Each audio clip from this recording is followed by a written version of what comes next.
Pois é, e o INSS, né, iniciou esse processo para ressarcir as pessoas, aqueles que tiveram os descontos indevidos nas suas aposentadorias e também nas suas pensões. Esse processo começou ontem, sexta-feira. Então vamos nos aprofundar nisso. A gente tem uma convidada especial, a advogada Cíntia Portela, especialista em direito previdenciário, já ao vivo com a gente aqui no telão do Jornal Jovem Pan. Doutora, seja muito bem-vinda aqui à programação da Jovem Pan. Acho que tem alguns aspectos dessa notícia que a gente precisa destacar e elucidar, claro, algumas dúvidas para quem nos acompanha. Para começar, queria pedir sua reflexão sobre esse início de processo de ressarcimento, de que maneira aposentados e pensionistas devem se organizar para receber esse tipo de ressarcimento. Como vai ser feito esse processo de devolução? Há uma fila de espera? Há uma prioridade para aqueles que aceitaram o acordo primeiro? Queria que você explicasse para mim como será feito esse processo de ressarcimento, doutora. Boa noite, Caniato. Boa noite a todos que estão ao vivo com a gente. Para quem milita na área do direito previdenciário, esse acordo não foi uma surpresa, já era algo esperado. E muitos pensionistas e aposentados perderão com esse acordo, infelizmente. A maneira que o governo divulgou que será feita é através do próprio portal do INSS. A devolução vai inicialmente ser feita para quem aceitar o acordo e quem já tinha feito a contestação lá atrás e que as associações não tinham juntado nenhuma documentação. Para quem fez a reclamação e a associação juntou alguma documentação comprobatória, mesmo que não seja uma documentação comprobatória do próprio segurado, esse processo ele vai continuar em análise. Então, as pessoas não vão ter direito a receber agora na parcela única a partir do dia 24 desse mês. Mas aqueles segurados que fizeram a reclamação e não tiveram nenhum retorno da associação, então eles já começam a receber em parcela única, de acordo com o governo, agora no final desse mês. Pois é, agora, doutor, eu imagino, quando a gente fala de aposentados e pensionistas, ainda mais em um esquema de fraude que teria começado já há muitos anos, possivelmente muitas pessoas nem sabem que foram lesadas, né? Alguns ficam se perguntando, eu preciso procurar um advogado? Eu fui no posto do INSS, tinha muita fila, não fui atendido. Eu ligo no telefone, é 156, salvo engano, não consegui contato. 135. Exatamente. E aí, assim, muitas dificuldades para aposentados e pensionistas. A gente está falando de uma base na casa dos milhões, né? Comenta-se na possibilidade de quase 10 milhões de aposentados e pensionistas lesados. Queria que você nos explicasse de que maneira essas pessoas que desconfiam têm algum tipo de informação sobre desconto indevido, mas não conseguiu avançar nesse processo de identificação. Como será feito? O que é preciso fazer a partir de agora para essas pessoas que não estão na lista do ressarcimento imediato? Então, infelizmente, após a pandemia, as agências da Previdência Social estão praticamente fechadas para o atendimento imediato ao público. Então, para você ser atendido hoje na agência da Previdência Social, você precisa agendar no 135 e só depois você vai ser atendido por um servidor, quando é atendido. Então, para quem ainda não fez, eu sempre oriento que procure uma ajuda de um profissional habilitado a te ajudar. Faça, através do 135 ou do portal do meu INSS, a reclamação que não reconhece aquele desconto. O governo traz que a autarquia ela precisa reconhecer de ofício para quem é acima de 80 anos, para os indígenas e quilombolas. Então, isso o INSS vai fazer de ofício, mas para o restante, precisa sim fazer através do portal 135 ou do portal do meu INSS, para começar a reclamar acerca dessa questão desse desconto indevido. Cíntia Portela, advogada especialista em direito previdenciário, conversando ao vivo com a gente sobre esse processo de ressarcimento dos descontos indevidos. Agora, doutor, eu imagino que os técnicos do INSS fizeram uma porção de cálculos para chegarem ao valor que o INSS identifica como o adequado para ressarcir essas pessoas que foram lesadas. Quais cálculos foram feitos? Quais os índices utilizados para a correção do valor? Você entende que as tratativas já indicam que os valores vão ser devolvidos de forma correta? E se não, o que você orienta? Judicializar lhe parece o caminho mais adequado? Então, infelizmente, o valor vai ser devolvido com a correção só da inflação.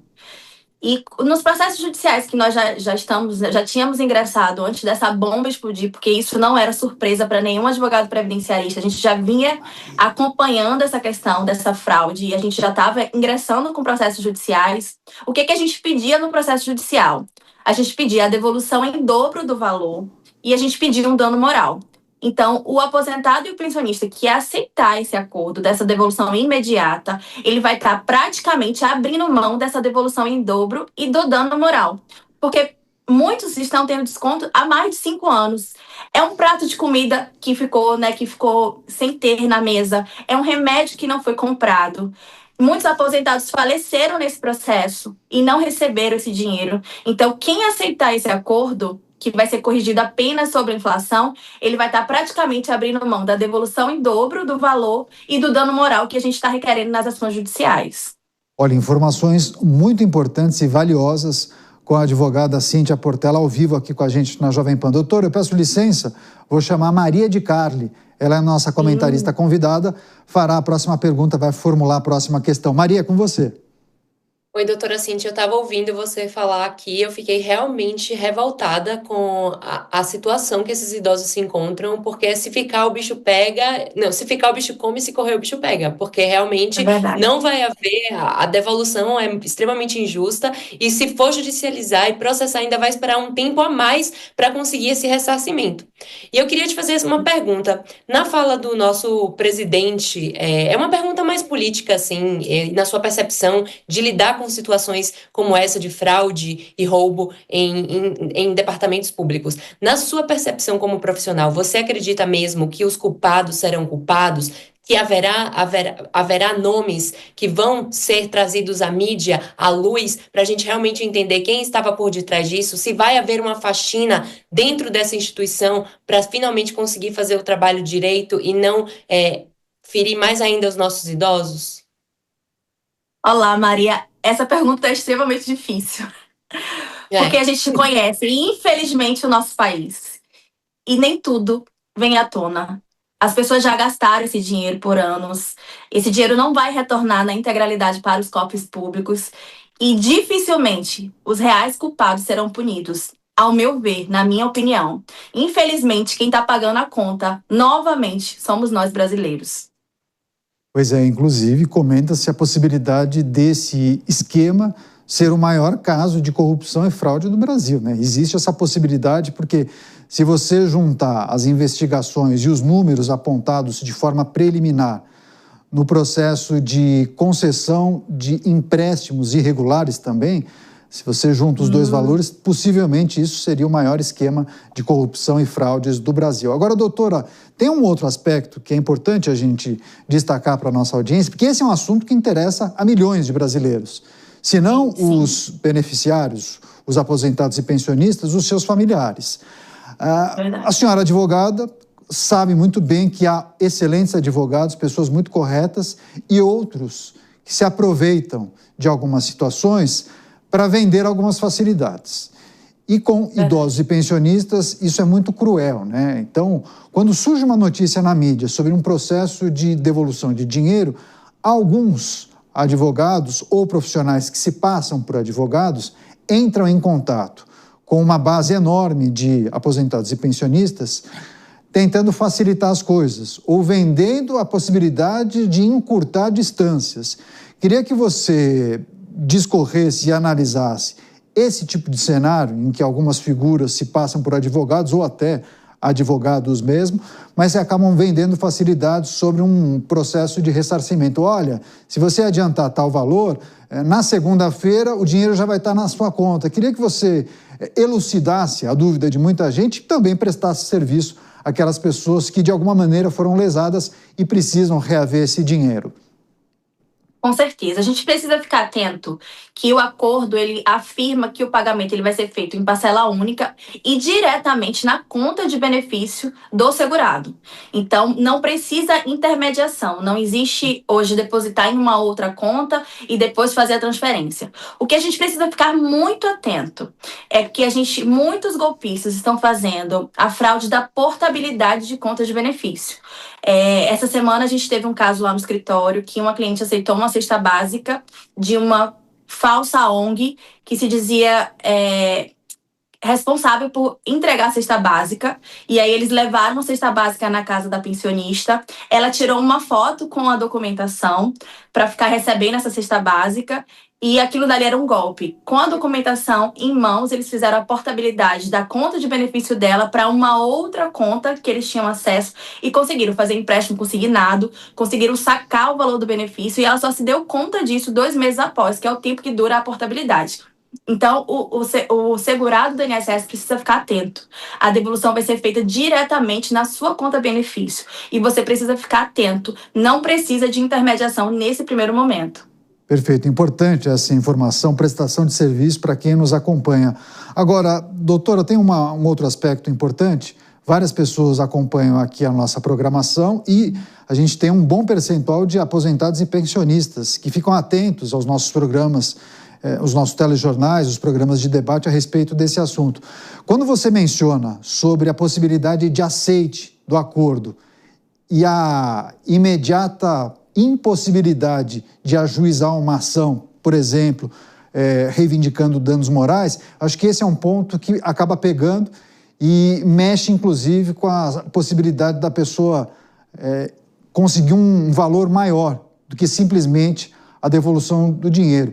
Queria que você explicasse para as pessoas que nos acompanham, aquelas pessoas que ainda não aceitaram um acordo, que já identificaram os descontos ilegais e ficam em dúvida se devem aceitar o acordo ou se devem ajuizar uma ação, não somente pedindo o ressarcimento dos valores, mas também outros valores que poderiam ser pagos. Queria que você explicasse para a nossa audiência, até a título de curiosidade, fazendo uma sugestão ou não para judicializar qual seria o caminho mais interessante para essas pessoas. Então, esse acordo, ele está tirando a responsabilidade do INSS no polo passivo da ação.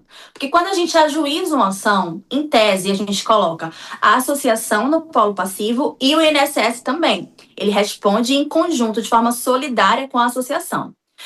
E esse acordo ele vem para tirar o INSS da ação. Então, os aposentados e pensionistas poderão manter, ajuizar uma ação em face da associação, pedindo a devolução do valor em dobro e o dano moral. Só que, no meu ver, a gente não vai ter retorno financeiro. O aposentado e pensionista não receberá, porque essas associações elas já não têm mais dinheiro, em cofre para poder pagar essa condenação. Então, o que o governo faz é tirar o INSS do polo passivo dessa ação e responsabilizar somente as associações. Isso, para mim, é um risco. A gente segue com os processos judiciais. Os processos estão parados nesse primeiro momento, sobrestados até que venha uma decisão final. E a gente está aguardando como é que o judiciário vai se comportar em relação a isso. Mas a gente continua judicializando e, assim, ao meu ver, eu ainda não tenho tirado o INSS do polo passivo, mesmo que o STF tenha homologado esse acordo. É isso, Cíntia Portela, trazendo as informações relevantes acerca desse processo de ressarcimento e também compartilhando um pouco a sua percepção sobre os caminhos possíveis para essas pessoas que ficam em dúvida se é melhor aceitar o acordo ou então ajuizar uma ação contra o INSS ou contra o governo federal. Doutora Cíntia, muito obrigado, por colaborar com a gente, participar ao vivo aqui do Jornal Jovem Pan. Volte sempre, tenha um bom fim de semana. Eu que agradeço, boa noite a todos. Eu quero só deixar um recado para quem é aposentado e pensionista. Procure sempre um advogado especialista em direito previdenciário. Advogado especialista em direito previdenciário, ele não é um luxo, ele é uma necessidade. Ele vai resguardar os seus direitos. Era essa a minha mensagem, quero agradecer a oportunidade. Boa noite a todos. Muito obrigado, advogada Cíntia Portela, participando ao vivo aqui do Jornal Jovem Pan.